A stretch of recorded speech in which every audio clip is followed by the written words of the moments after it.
Bismillahirrahmanirrahim. Assalamualaikum warahmatullahi wabarakatuh. Alhamdulillah wassalatu wassalamu ala rasulillah sayyidina wa maulana wa syafi'ina wa zukhrina wa qurrati a'yunina Muhammad wa ala alihi wa sahbihi wa man da'a bida'watihi wa istanna bi sunnatihi ila yaumi liqa'i rabbih wa ba'du. Allahumma 'allimna ma yanfa'una wa anfa'na bima 'allamtana innaka antal alimul hakim. Rabbi shrah li sadri wa yassir li amri wa hlul 'uqdatam min lisani yafqahu qawli. Saya amat sangat berterima kasih kepada Kak Irma dan Ribat Fatimah Az-Zahra yang sudah bertungkus lumus, bersusah payah sehingga pertemuan kita pada petang hari ini boleh terwujud. Semoga semuanya dibalas Allah kebaikan-kebaikan dunia dan akhirat. Datuk-datuk, datin-datin, puan-puan, tuan-tuan, jemputan majlis yang besar tak dihimbau gelar, yang kecil tak dapat disebut nama. Pada petang hari ini, tajuk dari pertemuan kita adalah adab dan akhlak. Adab bahasa Arab, asalnya makdubatun, alif dal ba, makdubatun, adab. Asal daripada kata ni makdubatun artinya jamuan makan. Sebab bila kita beradab ada makanan. Ini tak ada ni nampaknya kurang adab sikit.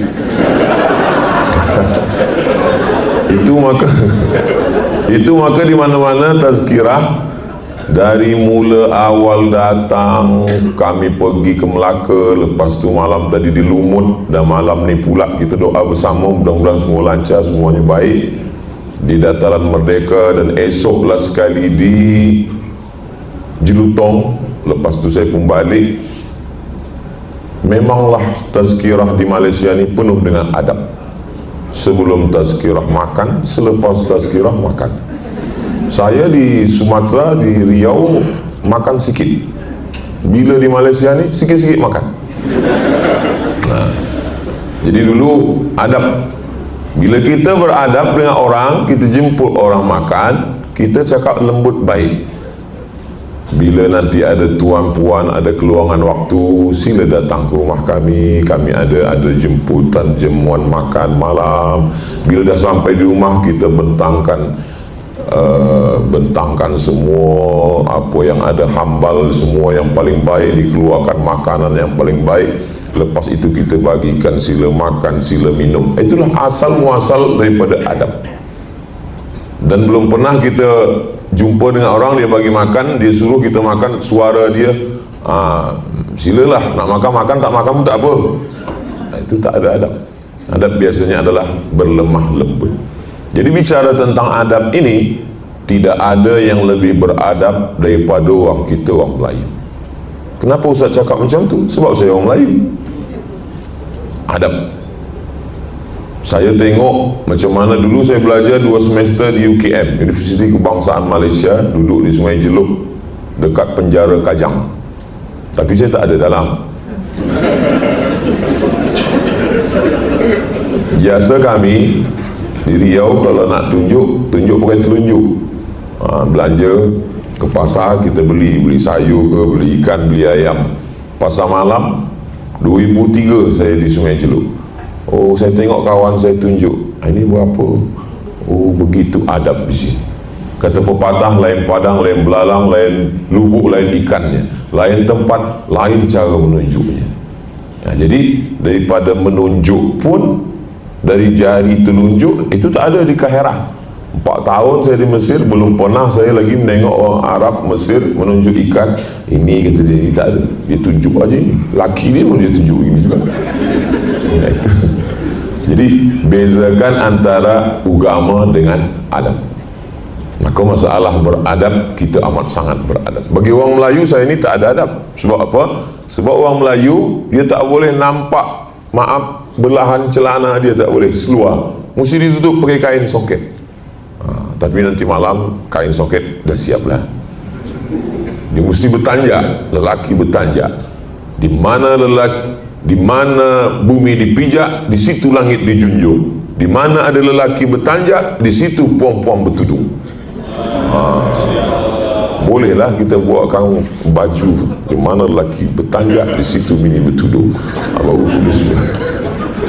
Artinya bahawa, maka kata Nabi SAW, idza ja'akum man tardawna dinahu, kalau datang seorang lelaki meminang anak gadis kamu, meminang cucu kamu, meminang adik kamu, apa yang pertama ditengok?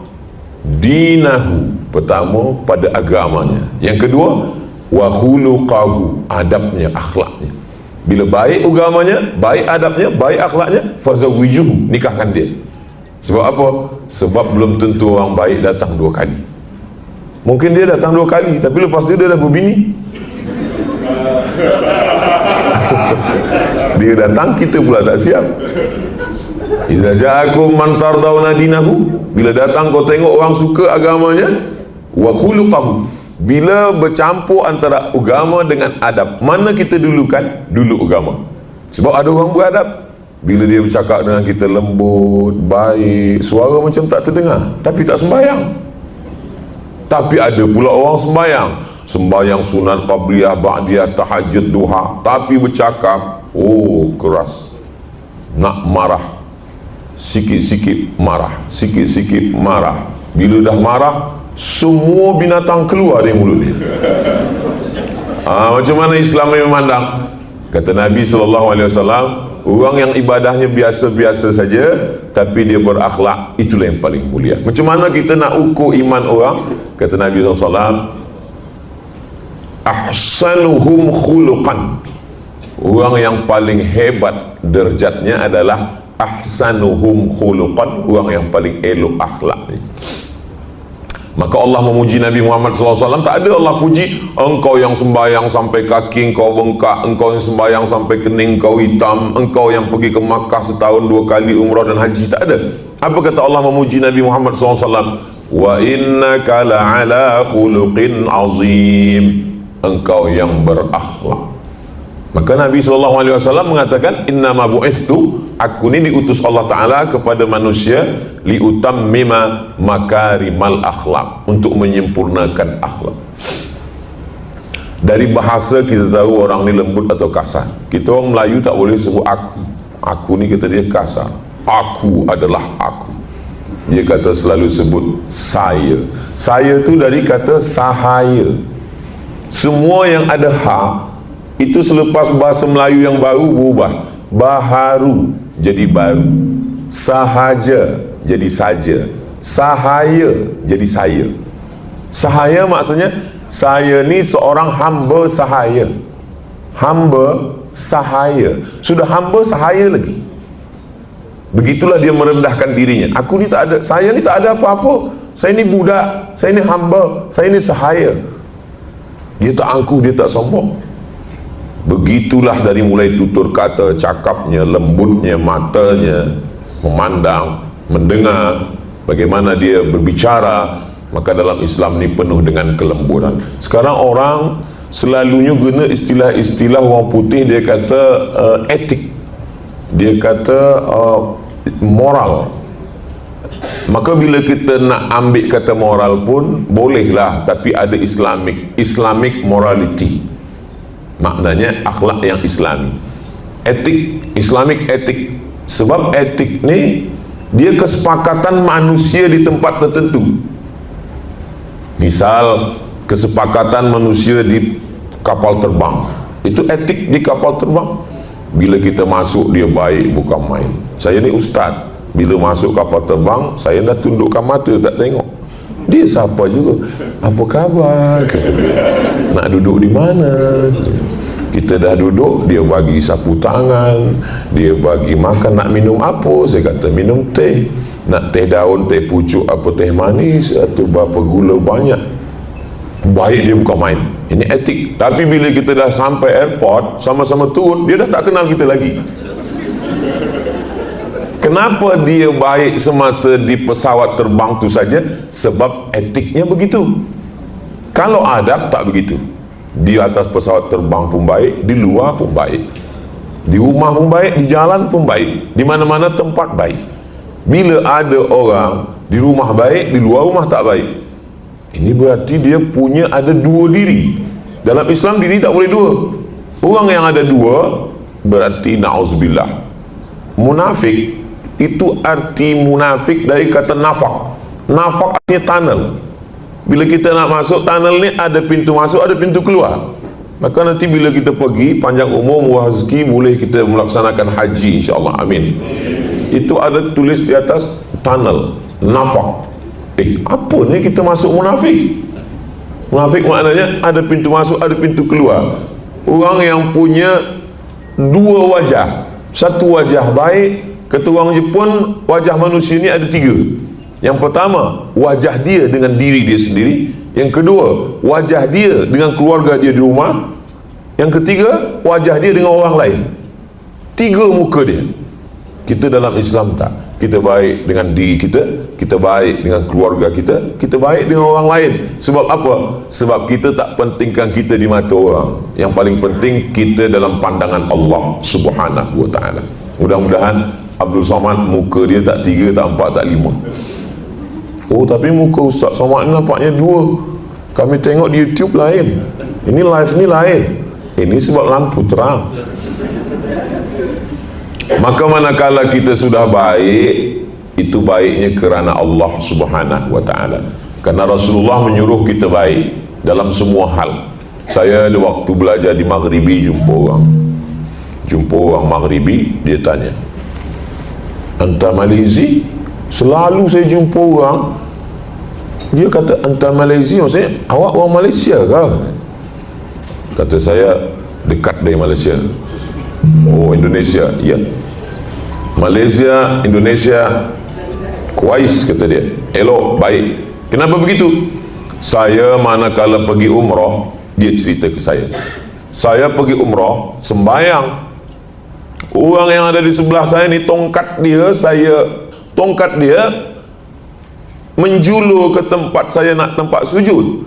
Saya geserkan sikit, dia marah. Tongkat dia pun sikit aja saya usik, dia marah. Tapi bila saya dekat dengan orang Malaysia, dengan orang Indonesia, tempat tu sempit, dia pula bagi tempat. "Memang kamu hebat," kata dia. Dalam hati saya, alhamdulillah kau jumpa yang baik-baik.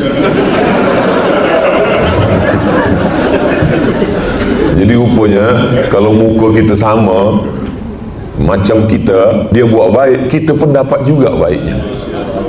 Muka kita sama, dia buat jahat, kita dapat juga.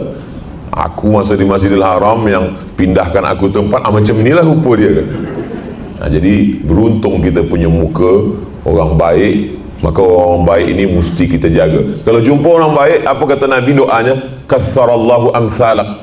Mudah-mudahan Allah membuat banyak orang-orang macam kamu. Nampak orang baik, oh baiknya Masya Allah. Katsarallahu amsalak. Allah memperbanyak orang baik macam kamu.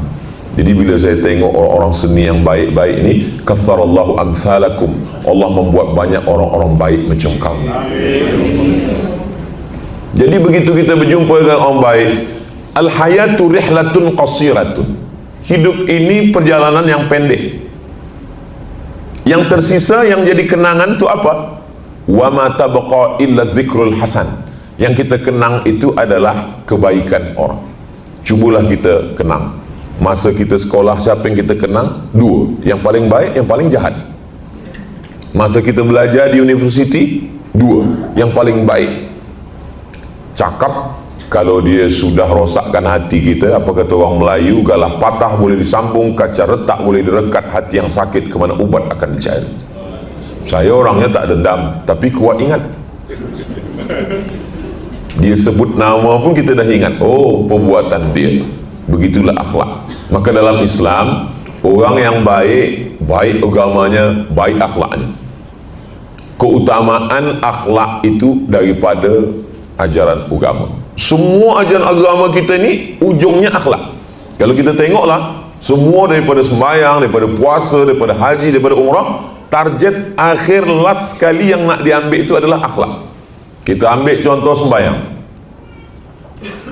Tegak, rukuk, sujud, iftitah, fatihah, ayat, rukuk, iktidal, sujud, duduk antara dua sujud, tasyahud, salawat, salam. Tapi akhir daripada sembahyang, inna salata tanha anil fahsya wal munkar. Tapi orang kalau dah cerita sembahyang, dia selalu pekahnya. bagaimana niat, bagaimana usolli, bagaimana rakaat, bagaimana rukuk, bagaimana sujud. Bila kita turun, lutut dulu apa tangan dulu. Bila kita tasyahud, sekali goyang apa bergoyang-goyang. Akhir daripada sembahyang adalah akhlak. Tapi banyak juga orang salah. Oh, kalau begitu akhlak saja baik.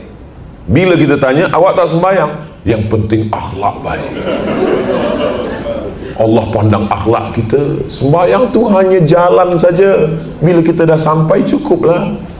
Tak boleh. Dua-duanya kita jalankan. Ada orang sembahyang tak berakhlak, tak baik. Ada orang berakhlak tapi tak sembahyang, tak baik. Sedang pada Allah aja dia tak berakhlak, apa lagi? Menikahlah dengan orang sembahyang. Dia muliakan Allah, dia muliakan kamu. Jangan nikah dengan orang tak sembahyang. Allah saja tak dia muliakan, apa lagi kamu? Boleh juga buat status esok pagi. Inna salata tanha anil fahsya wal munkar. Fahsya, jahat, tapi maaf, seksual. Sedangkan mungkar, jahat, non seksual. Sebab apa? Sebab manusia ni dua. Ada dia baik, dia tak korup, dia tak tipu, dia tak bohong, tapi gatal. Ada orang ni cakap dia tak ada, gatal, mata dia pun elok, tapi pelit minta ampun. Ini maka bila dia dah sembahyang, dua-dua dia terjaga. Haji, orang kalau tak faham haji, apalah haji ni? Pusing-pusing, lari-lari, lempar-lempar, kemah-kemah, balik haji. Tapi sebenarnya tujuan daripada haji itu adalah akhlak. Faman farada fihinnal hajjah, siapa yang dah buat haji, fala rafatha, dia tak jahat seksual, wala fusuqa, dia tak jahat non seksual, wala jidala, lidah dia tak kasar. Jadi kalau ada balik haji lidah kasar, berarti dia baru setakat, pusing-pusing, lari-lari, lempar-lempar, kemah-kemah, balik haji. Semasa di sana pun tak ada baca doa. Haji memanglah tak ada doa wajib, tak macam sembahyang. Kalau sembahyang ada rukun, siapa tak baca Fatihah tak sah sembahyang. Kalau haji tak ada. Maka kalau ada orang banyak duit, kenapa tuan belum pergi haji? Saya ni belum lagi hafaz doa pusing 1, pusing 2, pusing 3, pusing 4, pusing 5, pusing 6, pusing 7, hingga pusing kepala. Saya tak tahu bacaan. Haji ni tak ada baca doa pusing, diam aja dari awal sampai akhir, dia tetap sah haji. Tawaf diam, sa'i diam, wukuf diam, melontar diam, jumrah ula, wusta, aqabah diam. Haji juga. Haji apa namanya? Haji diam. Kita ada cakap. Beza sama sembahyang. Sembahyang kalau tak baca Fatihah, la salata, tak sah salat liman lam yaqra bi Fatihatil kitab. Puasa. Puasa tu kalau orang tak faham, apalah puasa ni? Tak makan, tak minum, tak tengok, tak dengar, diam. Laki saya ustaz, memang kalau dia dah puasa tu Masya Allah, tak makan, tak minum, tak tengok, tak dengar. Kenapa? Tidur. Puasa ni bukan tidur. Puasa ni bukan alihkan makan siang, makan malam. Puasa ada akhir. Akhir daripada puasa adalah akhlak. Mana akhir puasa? Ya ayyuhalladzina amanu kutiba alaikumusyamu kama kutiba alal ladzina min qablikum la'allakum tattaqun. Takut pada Allah. Jadi kalau ada orang yang haji, puasa, sembahyang, tak berakhlak, maka dia tak sampai pada hakikat Islam. Islam ni amat sangat halus. Ada seorang ulama namanya Ibrahim bin Adham. Imam Ibrahim bin Adham membeli kurma. Beli dari pasar, balik ke rumah. Sampai ke rumah, rupa-rupa di dalam kurma ada semut. Dia balik ke pasar. Dia pergi ke tempat jual kurma, dia balikkan kurma yang ada semut tu balik. Orang heran, apa kau balikkan kurma untuk apa? Itu dah sah. Secara fiqh jual beli itu sudah sah. Aku jual kurma ini kepada engkau tunai, aku terima, sah. Mazhab Syafi'i ijab qabul dah sah. Tapi ada yang lebih tinggi daripada fiqh. Apa tu? Akhlak. Kenapa engkau balikkan? Di dalam kurma tu ada semut. Andai semut itu dah berbini beranak, terpisah dia dengan anak bini. Mana pernah kita fikirkan macam itu? Halus akhlak dia. Menengada lah. Balik dari sini esok, susah kita nak buka kurma satu-satu. Kalau saya ustaz, sama-sama semutnya saya makan. Itulah yang ada pada diri Nabi Sulaiman alaihissalam. Nabi Sulaiman alaihissalam, mana dia nak berjalan? Sebab apa? Sebab dia dengar ada pasukan semut. Wahai semut-semut, masuklah engkau ke sarang-sarang kamu, supaya kamu tidak dipijak oleh pasukan tentera Sulaiman alaihissalam. Ada akhlak kepada binatang. Nabi SAW cakap, apa kata Nabi? Idza zabahtum fa ahsinu zabhah. Kalau kamu menyembelih haiwan, sembelihlah dengan baik. Macam mana menyembelih dengan baik? Falyuhidda syafratahu, pisaunya tajam. Wal yurih zabihatahu, matinya tenang. Tak boleh potong dengan tulang, tak boleh potong dengan kuku. Maka dalam Islam tak boleh potong bunuh dengan elektrik, tak boleh dengan air, dituang air hingga mati, tak boleh. Maka disembelih dengan lembut. Bismillahi Allahu Akbar. Kenapa sembelih itu tak Bismillahirrahmanirrahim?